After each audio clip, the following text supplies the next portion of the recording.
people.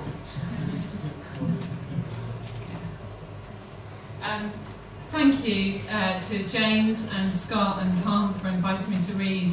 And what a privilege and a pleasure to read at the very last other room. I've been wanting to read here for years, and as Tom said, I moved to Vancouver for the last 5.5, 6 years, so that made it difficult. So it made the chance of an invite less likely. So the cost of flights, maybe they could have tried.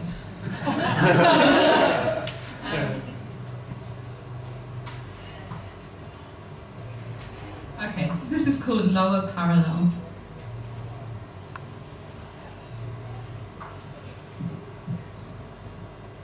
A teal balance and ombre heart you have. What limb thrown downstairs hallway when I discovered prosody like thin paint, like discourse presumes us. What prosody like grown-up flower and dripping box, coming up on an open state and running dog, going out on starry axial breaks, clear breaks onto a ravine of translucent history, now a sensitive cult, a purity lunch in the green zone, never a side of me you've seen, never a side of me. Beauty had a hot and final temper. Add a bit of money and a shitty life, fear-mongering or just hanging around in here, then lay down between a fork and a tunic. But lay down against her, more august than the three of us, oh brother Irenic, into the laundry coin slot I will go with you into streaming, angels sleeping, feather down, downloading, The Simpsons, South Park, Donald and Daisy Duck, Family Guy, Felix the Cat, Christopher Wren, power outage, moral outrage, disillusionment. How pathos lies at the root of all this as the dead roll to the foot of the bed, say, womb is a verb, aborted is a feeling. A teal balance and ombre heart you have. In the lost lagoon, no more illness to speak of, not homeless in the void or walking the plank, and if the present roars, I don't hear it. Woke up from dream of municipal skating and the rhetoric was meaning, the actual history of women and the body and women as a body, but a man manifested the only body, the only one Mark Scott, resembles me not in thought or love, but eternally working as an orange grove does, as a child does among hypermedia, as a person who is a hotline after feudalism, as an image sprints back to reclaim us, love will save us, love will save us, love will save us, love will save us. As if it would be classical to be bitter and cowed, down to the duck, the swan and the holy goose, laughing out there in the crack of the coast, in the echo of Vancouver, buoyant and stupid. People were talking to themselves, then troops came along like water in a hole and crazy, mapping out pinnacles in literary history, under which you are forced to see yourself as an episode, a yellow floating condom or worse, a standard castle in France and more affordable than Queen's, a lucky conveyor of sentiment and eager to please, carousel of polytechnics, antiseptic tourist tooth glare. How to move in and rain on you, and move you a moment closer to the sun, against the wall a static woman, a limited psycho, still lower parallel, lower still. Here's a population of rage at you, there is a heaped tenderness consumed, here is a lover made of Stalins, there is a book someone wrote in, against their desire or will, in 1871, in 1989, a common logic structurally grounded like so much neo-colonial confetti. And now I don't believe it. And now I believe it. And now I don't believe it. And now I believe it. A teal balance and ombre heart you have. Or what the remote control star says to the intricacy of planets and kids. Opacity begging for crystal, find a name for her. I fear for my house and garden, and find a name for me. If you lose your boyfriend, find a name for that sedimented truth and for the vaporized rocky mountains that made you compete against your own body as it traces nothing. Find a name for another pretender you believe in. Rowing rats. Ballistic missile playground swings, North Korea's free info leading up to this. I didn't want a baby in mind, I didn't want a love nest of broken eggs, the self-sealing tone of 2006 or the negativity of women in 2011. Precipice of theory, lover of you. Wasted in a garden of edamame beans or experiencing a fall from a great height, my burnt out fleshy cravings and poor choices in men, what freedom in this sphere. Next time you're issued with a directive, tread softly in fear of even crueler children who'll kill you in study of how to die. Little gods to follow every little thing that you do with a pale egg pouring down your neck as a man's drink does to men, and we do ourselves out of a big deal.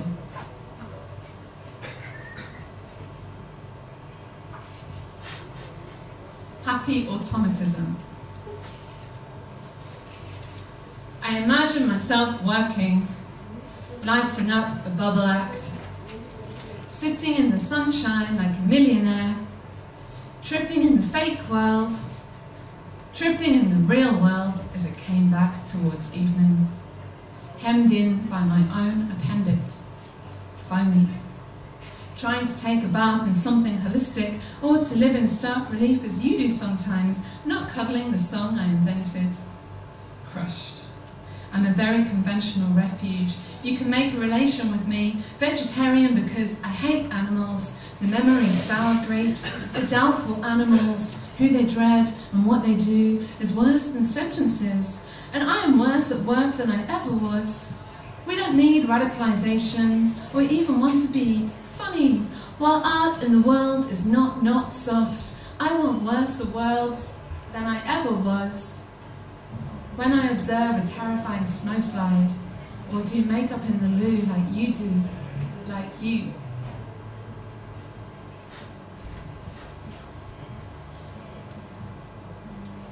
Tore off.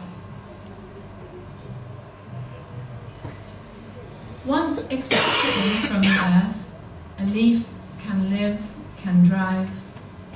Wonder can be closed down, and not without its risks. Want say goodbye to the herd, how capriciously they bend. Sometime I will undo the states I tried so hard to meet. Insist they are not obsolete, broke warming into me, I fortuna. It's not like harnessing you, it's not like caressing you. I won't get out away from me. If I cannot give you, I am everything awry. There is nothing wrong with you, there is nothing wrong in you. It's good to think of terror, artificially insane. And I was apologising to Tom earlier because I didn't bring any books, but if you want to get this is my newest little chapbook, and it comes in a set with Dodie Bellamy, Lynn Tillman, Jackie Wang and Cecilia Corrigan, so even if you don't like my stuff, it's worth buying the set. And I'm going to get a bunch. When I get paid, I'm going to buy a bunch at half price for author discount. So get in touch if you want one. And this is a poem called Institutional Critique. It's probably the only poem I've ever written that was commissioned. It was commissioned by the Vancouver Art Gallery. They had an exhibition on Edward Burtynsky's work, and I really hate Edward Burtynsky's work. I told them this, but they still wanted the poem. But they love incorporating critique, right? That's what art galleries are for, big art galleries anyway, and universities. Institutional critique. If you ever walked down a street and saw some disaster porn, I will tell you, it was Burtynsky. Never mind the sublime sugar daddy, journalistic for the most part, yet still expressed crudely, as I want to show. Huge Californian romance, monumental and man-made, the aesthetic and the repulsive, and 3 times gushing. I've totally liberated myself, using a self-conscious technique and a release from gravity, release from form. And with respect to this very fantasy of liberation and fetishistic disavowal, I will tell you that art journalism unwittingly raises the same Achilles heel in the artwork of the act of praising it, like Mama raises the bar, that we are compelled to progress towards the illiteracy of the future, and you can enjoy a privileged gaze on the despoliation of Mama. Free of didacticism, unchained from politics. No one will hold it against you, but against will hold it. So, fuck you, negative sublime. Ah, you toxic sublime. Fuck you, technological sublime. Ah, you inverted sublime. Fuck you, industrial sublime. But Tinsky, I told you, I'm not trying to editorialise. This is not an indictment of the industry. This is what it is. We are compelled to progress to a dry, toxic waste bed. Bertinsky, I'm one of the foot soldiers in the war on sustainability. Evidently, Bertinsky wants his cake and eat it. Bertinsky, eat your cake. Now, apologise. I've totally librettoed myself. Such a horrific theory of dismemberment. Breakdown in Kantian categories. Terrifying snowslide. Beautiful objects. Horrible scenes where obsolescence is obsolete. A screen against the abyss of desire. A densified oil filter which, as in a photograph, imagines for you. Well, fuck you, tar sons. You tar sons. As the plague of scale warps around our feet, then a poem purports to be progressive, political in any way. Anyway, it could be brute presence, infinitesimally small marks, sublimity or rubbish, and mere middlebrow kitsch.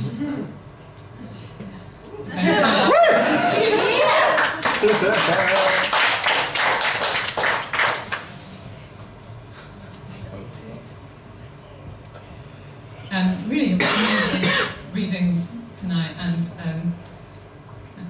wonderful to hear all the names being read out of people who have read here and friends of mine, and the kind of community that I felt a part of but hadn't yet made it to Manchester. So it's really lovely to be here, just to reiterate that. This is called In Case of Sleep. It's a kind of older poem. Sitting on a retro toilet that once belonged to Gina Davis, I stand for what I pee. A mighty maze speaks Olivia through its annals, and look, her apology implodes. I came to see you, to tell you that the weather is finally listening when your chest bleats into the cul-de-sac. But dining into the human species and their revolving loopholes, all I hear is your blood, and see it flooding out on a doubly romantic dream of mine, which the poets say is beautiful, but is really glamorous and tiring. Sleeping with my childhood wardrobe in a garden centre, responsibly and respectfully sharing my angst with the lobelia. I might recline like a cat, but I wouldn't sell my wares openly. I wouldn't want to be that memory cat with the power to die, the power to be put back on my feet. I came to see you've been eaten by tar sands. And cat didn't exist. What kind of a country is this?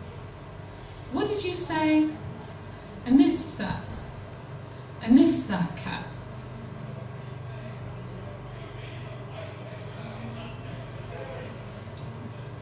Vertigo Valley. You arrived. It was unanticipatable. Some bees even sang into a future cloud, very far away in yellow. You are never perverse. You have never been perverse. You can. A dog takes up loving on the empty gate, just as other things happen, like we fall asleep, Shakespeare dies, but no rat is resurrected. How will I know the heat from the cold in his pirate gang? I feel the cold. I have a statue of myself that looks atonal, speaks, the most lovable of all. Once the reader learns to respond, a bait, one, tot, I respond too. I mean, I don't swap souls, e.g., I don't see how accidentally touching excuses this. I wasn't sure how to lift spring into flight and learn to respond by studying seagulls hard, wanting their pecks to last through hunger and forever, amen. Ugh, all the kindness, pseudo-Buddhism I want to totalise or live in, by the world without books, pornographic bibliographies or Turkish cuisine. I respond by saying blanks out loud, embarrassing all types of metal strip clubs as well as bedside lamps and cat's eye honeywells. But what does the flower say? Flower, what is it you want to do? Boy, oh la la, le chapelle, demoiselle, invincible flower, let this spring be the one, let nights be dogs. Is the body time the time when your assiduous eyeball meets mine and our breastplate glows on the surface of a retrograde moon? Oh my flower, oh my rodeo. Listen to my kiss, let me have this joke on you and sit on it. Listen to my ass, the start of a new heart which does heart your curry-stained destiny, does swell the lake, does heart your ass then sit on it, keeps me off the street, springs two animals at peace. Now I'm real nakedness, some kind of hay bale girl, a goofball actress jumping rivers in the comic adventures of Boots. Coming to terms with nearly 2 million people, revealing London's caribou to be not me, but you. Still, for some time I am yours. For some life, let me make this. It's up to you. I can't. I'm so moved by the Pacific furniture. That we have never spoken, that we might meet in a poem one day, maybe even this one. I have stood next to you that night, simple phrase, boy, you have sat down next to me. You banged your head on your cat mask, then came up with 100 sexy ideas. Your kisses were even better live, snapping in the ocean out of love cream floats. What relief to relinquish all fauna, give it up on the vague princes who used to be my enemy, but lately just bounce my stare back through the windows of hydrogen buses. Because I have the golden ticket, plus coupons and vouchers. What cannot be achieved, I am not sure exactly. Watching hot ducks quack, shiny compact duck bodies swept along the road. It doesn't matter, I'm your sandercat initiative. Go bounce in the night, hug me, I'm your girl. I will not talk tonight when you are in a spell. When you are land and sea, tending to huddle in your tree trunk, counting rivets. I always find you are over 2,000 years old. And without fail, I already know this, but I'm always shocked. What are you doing now? I hope you will come back. Oh, my gorgeous girl, to resume and get closer to the present. Will I ever be here with you? Perhaps we'll die before the bats come back. Iceland is expansive. It makes sense to make me your Miss Lonely, and I will be lonely too. I will disintegrate happy into dust and settle on your skin and form diamonds with you. Will I ever write a poem? Will you write this with me? I don't think so. I can do it. I don't think poetry, I don't think the difference is important on the hardly seas, not to a new ghost. I'd like to know I am always present, I always sing to you, even when you're spelled. All the wild things, wild leaves suddenly make me welcome. Now I am conducive to everything. Note today outside of notebooks and displayed plumage of our shared brain. It doesn't matter even what I am doing, if your head is turning beautifully to the left, is turning beautifully.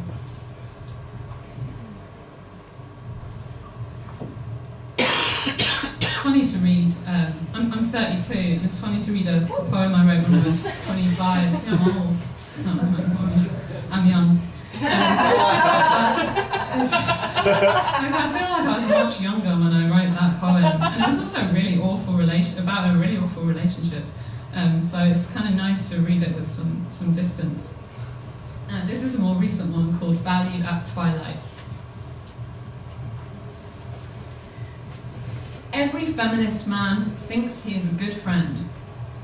He wouldn't hit a woman, nor rape her, nor kill her, but maybe he would write something to pause the brain, a Heraclitean litany or regular love song, save her a song in the spirit of universalism that she would comprehend. All my abstract labour is on the mountaintop, so fuck unto yourself.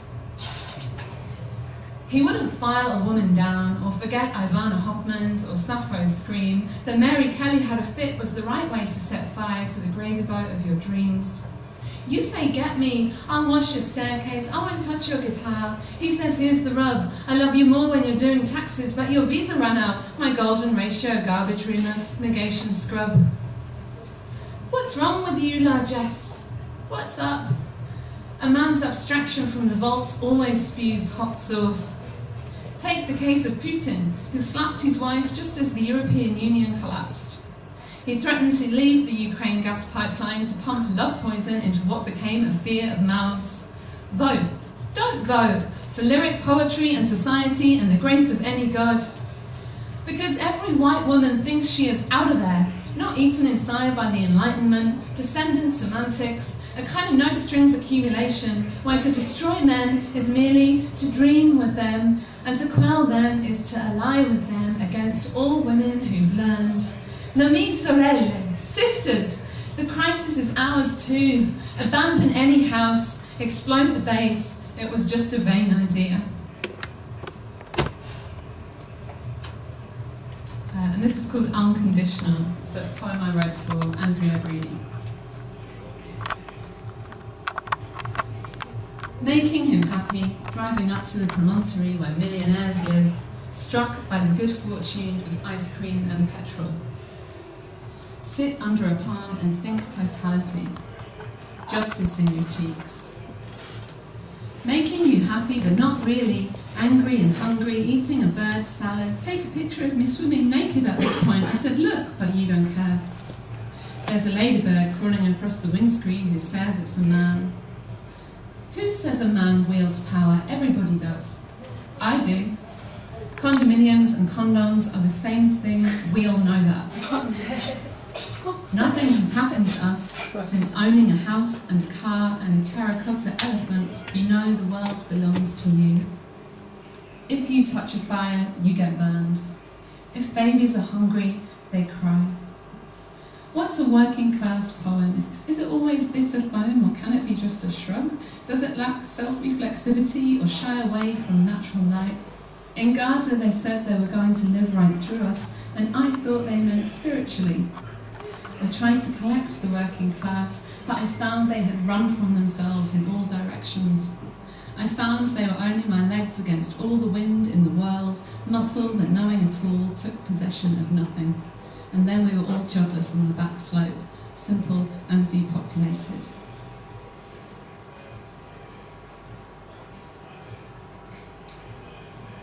And this is called Permanent Enmity. It's another man-hating poem. Once upon a time we took out alone. Twice upon a time, I'll start with you. Three times upon a time I joined a side. I never knew I had joined a side, since it was the side of a beautiful form of political mystification, and it rang 4 times in my crotch.